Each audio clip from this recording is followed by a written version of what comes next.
Alhamdulillahirrabbilalamin, kembali lagi di Islam Itu Indah. Jamaah Islam Itu Indah yang dirahmati Allah. Hari ini kita lagi membahas tentang tema yang tidak sedap untuk didengar tapi perlu dibahas. Temanya adalah jika harus berpisah. Nah sekarang kita lanjut lagi nih ya. Tadi saya sempat curhat sama guru-guru kita. Ternyata mereka terdiam dan Fris ini mungkin penuh dengan makna nih sampai nunggu iklan. Ya.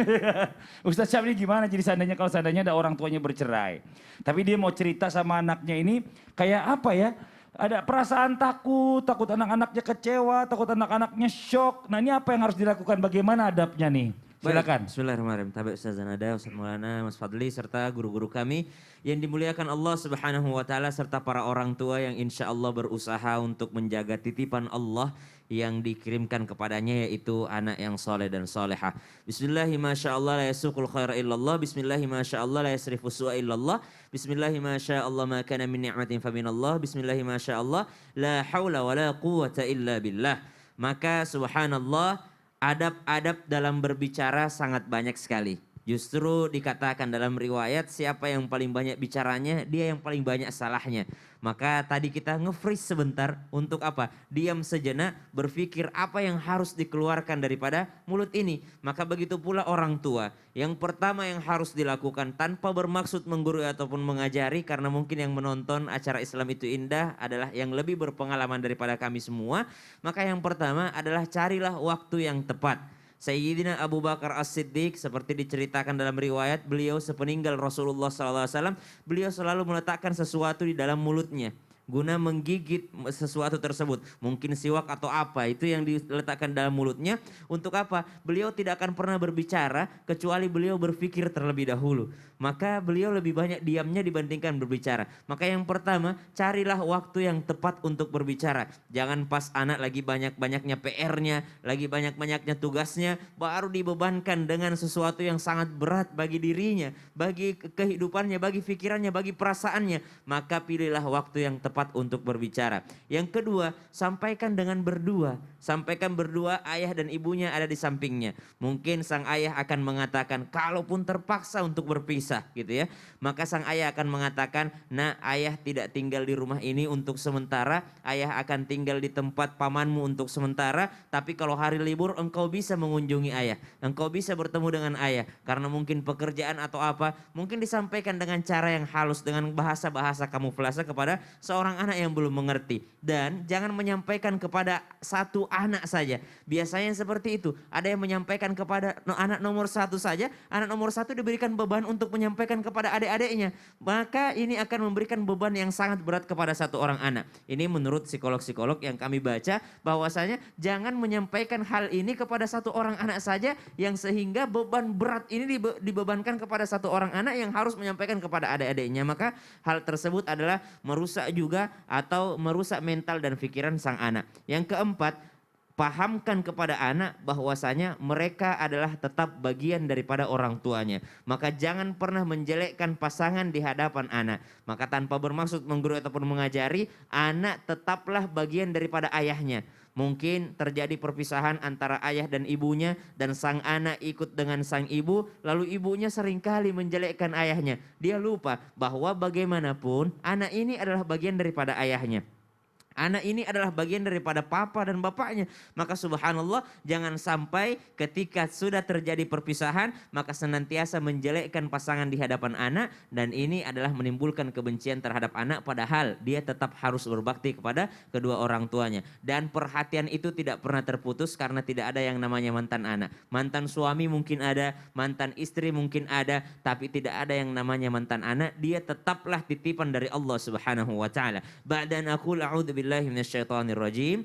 Ya ayyuhalladzina amanu taqullaha wa qulu qawlan sadida yuslih lakum a'malakum wa yaghfir lakum dhunubakum Wahai orang-orang yang beriman, bertakwalah kepada Allah dengan jalan engkau mengucapkan perkataan-perkataan yang jujur dan benar. Jangan sampai perkataan ini tidak sadida. Apa itu perkataan yang tidak sadida? Mengandung celah atau masih ada celah sehingga anak berpikir yang lain-lain. Dia akhirnya membenci orang tuanya, dia akhirnya membenci ibunya, atau dia membenci ayahnya. Setiap ibu yang bercerita, dia membenci ayahnya. Setiap ayah yang bercerita, dia membenci daripada ibunya. Maka subhanallah, janganlah menjelekkan satu sama lain, karena perpisahan itu, perceraian itu adalah jalan darurat. Bukan jalan pertama, bukan pula jalan utama. Jalan darurat yang mana keduanya pun tidak ada yang menginginkannya, anaknya pun tidak ada yang menginginkannya. Wallahu ta'ala alam. Jangan kayak bapakmu ya. Oh. Bapakmu tuh begini.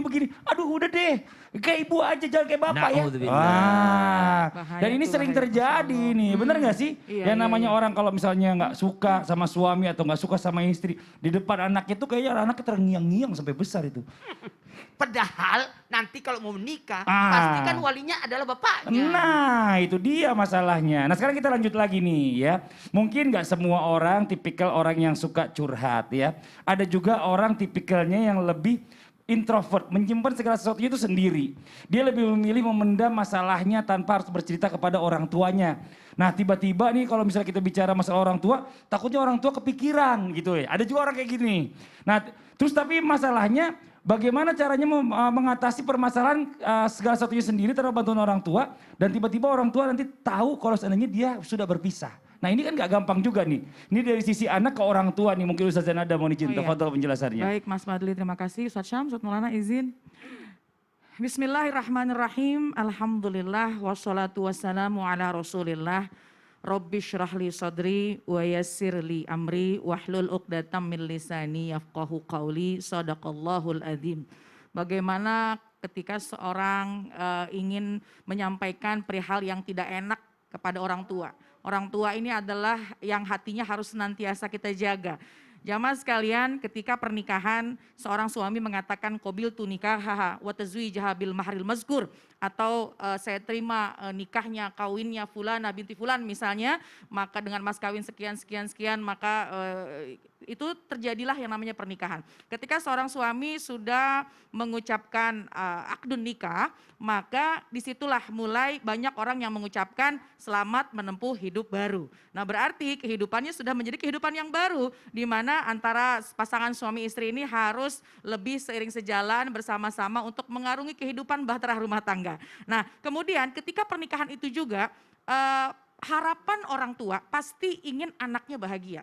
Ketika ada dalam pernikahan, orang tua mana yang tidak ingin melihat anaknya bahagia? Pasti semua orang tua ingin melihat anaknya bahagia. Dan berharap rumah tangganya senantiasa rumah tangga yang bahagia, sakinah, mawaddah, warahmah. Tapi orang tua juga tidak bisa memungkiri bahwasannya ujian, masalah itu pasti ada dalam kehidupan rumah tangga. Nah oleh karena itu PR seorang anak adalah apabila sedang menghadapi masalah, sebaiknya yang pertama coba selesaikan dulu bersama dengan pasangan. Jangan tergesa-gesa menyampaikan sedikit salah pasangan, cerita sama orang tua kita.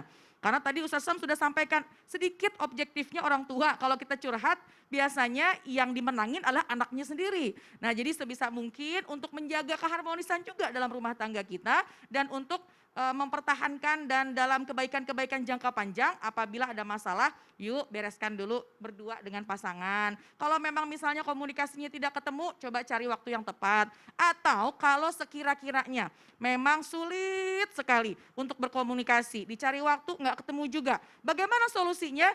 Kalau kita ingin menceritakan itu adalah sebuah hal yang baik juga, karena untuk menghilangkan keresahan dalam hati, dan apalagi ketika ingin menemukan yang namanya solusi. Tapi ada nih satu trik yang bisa menjadikan rumah tangga ini dalam keadaan baik-baik saja. Gimana? Ketika yang masalah suami kita misalnya, coba ceritakan kepada keluarganya suami. Jangan ceritakan kepada keluarga kita. Karena biasanya kalau memang ada kesalahan dari suami, bisa jadi keluarga suami, orang tua suami ini bisa memberikan nasihat. Karena kalau kita menceritakan kepada orang tua kita, pertama akhirnya timbullah yang namanya subjektif. Ini nggak bisa objektif nih, udah pasti deh. Jadi kita sudah baik sama pasangan, akhirnya orang tua masih Nauzubillah. menyimpan kesel. Rumah tangga kita udah baik-baik aja, Bener, tapi orang udah tua campur lagi itu suami dia istri, masalahnya. udah sayang-sayangan, orang tua masih gemes. Ini Betul. dia kemarin disakiti anak saya itu. Iya. Nauzubillah. Nauzubillah min zalik, ya. Pandai-pandai Jangan kita menjaga sampai kayak lisan, gitu ya. tuh Ustaz Maulana. Masya Allah. Ustaz Maulana kenapa? Iya, tunggu saja bahasan hari ini. Wah, ya begitulah. Nah ini Masya Allah ya, jamaah yang ada di rumah pasti udah gak sabar nih ya bicara masalah tentang pertanyaan-pertanyaan yang masuk ini udah banyak ya. Kalau gitu langsung aja kita bahas di segmen Tanya Dong Ustadz. Kami semua tanya dong Ustadz. Ya ada pertanyaan nih, Assalamualaikum Ustadz dari Instagram Sansaneko. Saya mau bertanya, bagaimana ya status istri yang ditinggal suami lebih dari 2 tahun? Tidak ada kabar, apalagi nafkah. Namun, si suami belum pernah mengucapkan talak. Dan istri juga bingung harus berbuat apa. Sedang katanya kalau perempuan duluan yang menggugat cerai, tidak bakal mencium bau surga.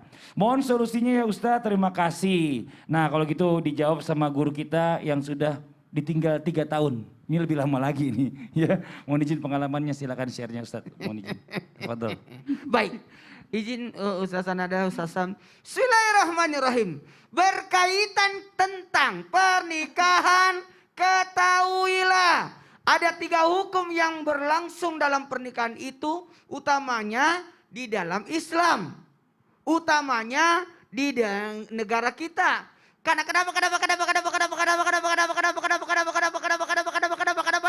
Karena 3 hukum itu adalah hukum agama syariat, hukum negara sesuai undang-undang pernikahan yang ada di Indonesia. Kemudian ketiga adalah hukum adat. Nah kalau berkaitan dengan adanya orang yang dalam artian, mohon izin, mohon maaf harus saya sampaikan, dia Ghosting. Wah. Menghilang tanpa kabar. Ketika menghilang tanpa kabar, ingat sesuai sigat taklid, tidak boleh memukul, tidak boleh tidak menyapa, tidak boleh mohon izin, tidak menafkahi, dan tidak boleh tidak ada kabar. Ada 4 yang tidak boleh dilakukan. Jangan pernah memukul pasangan. Jangan pernah memukul istri. Akan jatuh talak itu. Jangan pernah tidak menyapa. Batasnya 6 bulan. Hati-hati. Tidak disentuh, tidak disapa 6 bulan. Maka itu tidak boleh. Sigat taklidnya jatuh talaknya. Yang ketiga, ketika dia tidak dalam artian memberi nafkah. Batasnya 3 bulan. Dalam sigat taklid hukum negara kita. Undang-undang pernikahan. Dan yang keempat, ketika dalam hal ini 2 tahun menghilang tidak ada kabar. Maka yang pertama yang harus dilakukan adalah kesabaran yang harus diutamakan. Dan keridhaan. Ridha hidup sendiri selama 2 tahun itu, ridho enggak? Sabar enggak? Karena mohon maaf tanpa menggurui, tanpa langsung menjelekkan, bisa jadi kepergian laki-laki ini untuk sekedar tanggung jawab, mohon maaf saya katakan tanggung jawab, karena bisa jadi dia pekerjaannya tidak seperti dengan pekerjaan maaf yang lainnya. Kemungkinan dia maaf saya pinjam kata-kata ini yang kerjanya di luar negeri atau tugas atau kerjanya mohon maaf tenaga kerja di luar negeri sebagai aset yang luar biasa untuk mencari nafkah untuk keluarganya, kita hargai. Tiba-tiba tidak ada kabar, menghilang. Wallahu a'lam bishawab, hanya Allah yang tahu bagaimana. Tapi yang namanya laki-laki pasti ada nilai tanggung jawab. Maka wahai wanita, ya ditinggal istri suaminya, maka yang pertama sabar dulu, kedepankan kesabaran dan ridha dulu. Karena betul kalau 2 tahun apalagi tidak ada kabar, jangankan nafkah, kabar aja nggak ada. Jatuh talak dong berarti Ustadz ya? Hah? Secara otomatis jatuh talak gak tuh? Tapi belum, dia wanita itu harus mengajukan. Oh. Huluk namanya, mengajukan huluk. Kalau laki-laki kan yang menalak, perempuan menghuluk, mengajukan.